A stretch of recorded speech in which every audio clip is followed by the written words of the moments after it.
Mapapanood yun na in a while kung ano yung mga binago natin. And then, ano ba? New rules. And then meron tayong 10 drag artists. Tapos syempre, we have bigger celebrity guest drag enforcers this time.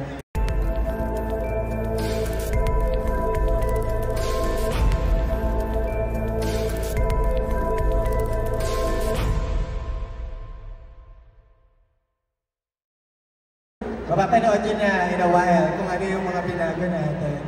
And then, ano ba? New rules. And then meron tayong 10 drag artists. Tapos syempre, we have bigger celebrity guest drag enforcers this time.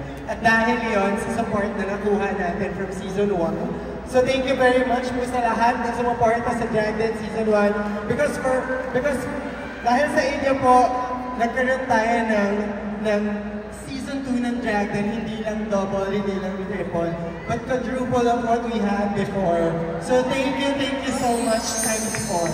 Correct. Pero ito, thank you rin for bringing home dito, di ba, syempre sa Philippines, ang napakagandang creation ninyo, Direct Ron. And of course, syempre as a director, meron din po mga challenges, of course, di ba, dito sa production ninyo and all. Ano po ba yung pinagdaanan ninyo dito sa Season 2 sa paggawa ng Drag 10?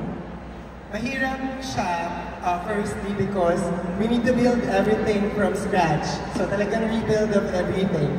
But at the same time, grateful kasi meron tayong competent na production team na tumulong sa atin. And other than that, we have passionate hosts with us tonight to, you know, parang napadali yung trabaho talaga namin. But, ayun, challenges siguro ay pressure, syempre, kasi second season, and dahil bigger yung expectations, but I hope na magustuhan ninyo ang mapapanood ninyo maya-maya.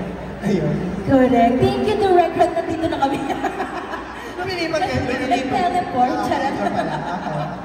Thank you po, and for? Ayan, syempre tatanungin ko naman ang aking kapwa beauty queen. Oo nga, yung kapwa natin. Hindi ko kapwa beauty queen. Ano, may Binibini sister. Yes, hello. Hello po. Hello po. Nicole, kamusta ka naman ngayon? Ito, snatched at fierce. Si Rachel Alvis. Ito ba ito? EO ka, girl? Ayan, so Nicole, ito bilang drag dealer, kamusta ang den ng Season 2 kumpara sa Season 1? Yung den? Yes. Yung den, parang naging triple siya sa laki. Sa sobrang laki niya, kailangan mo mag-commute to the set. Charot. Hindi, pero kasi ng Season 1, parang isang ano lang siya, venue. So nakikita at nakakachika ko yung mga queens. Pero ngayon, dahil parang 2 or 3 yung set namin na pinagsama-sama, hindi ko na sila masyadong nakaka-bonding. Yun yung na-miss ko naman from Season 1. Pero ayun nga, ngayon maganda impression ko sa kanila. Magkakaalaman na lang ng ugali sa premiere later. Yeah, oo. Kasi napalitaan ko kay Sasa, marami daw silang, iba daw yung pagkakilala ko. Mga melty. May mga nagbe-melty. May mga pumipitik pala. Pero kung nandun naman ako, parang behave naman sila. Kasi yung iba dito, talaga. Yung iba dito may mga hit sa NBI, kaya na-expect Ako, Sasa, pumayag kang kinangyan-kayanan ka lang nila. Mga pangit mga ugali ng mga baklang to. At saka parang honor student naman yung pakitang tao nila sa Ewan ko nga eh. Kaya ikaw na lang inaaway ko. Parang binuhos nilang galit sa akin, bubuhos ko na lang sa inyo. Correct. Ito Sasa girl, may mga gusto lang, may pumulong sa amin bilang isang drug runner. Ano naman ayusin mo yung pagkasabi ng drug ha. Baka drug te have drug.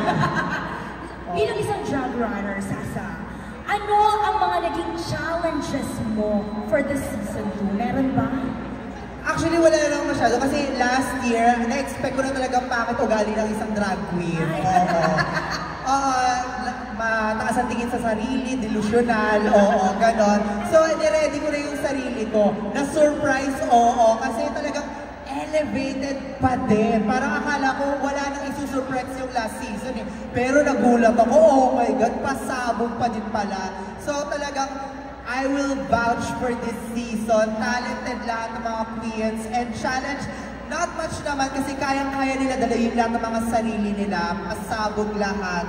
And yun nga, proud ako sa kanilang lahat dahil nabigay nilang isang ganong classic season and you will see it later. Of course, Manila, gusto lang po namin malaman, in your opinion, what makes Season 2 special? What makes Season 2 of Drag Dance special? I think that our queens are so uniquely talented and creative and beautiful, and all of them are so passionate and dedicated to the art of drag. And these queens up here are my favorite queens in the world. Don't tell that to the first season of Drag Den, please. Thank you so much, and of course, may question din ang aking partner. Yes, Manila. What is your message for the queens of Season 2?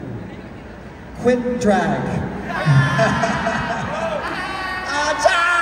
Okay. I want all of my queens to be amazing and successful. I was once, twice, 3 times on a reality show competing for money and competing for a crown before, and it has opened the doors to so many opportunities, and I cannot wait to turn on my TV, tune into Prime, and watch each one of these queens hosting their very own drag show.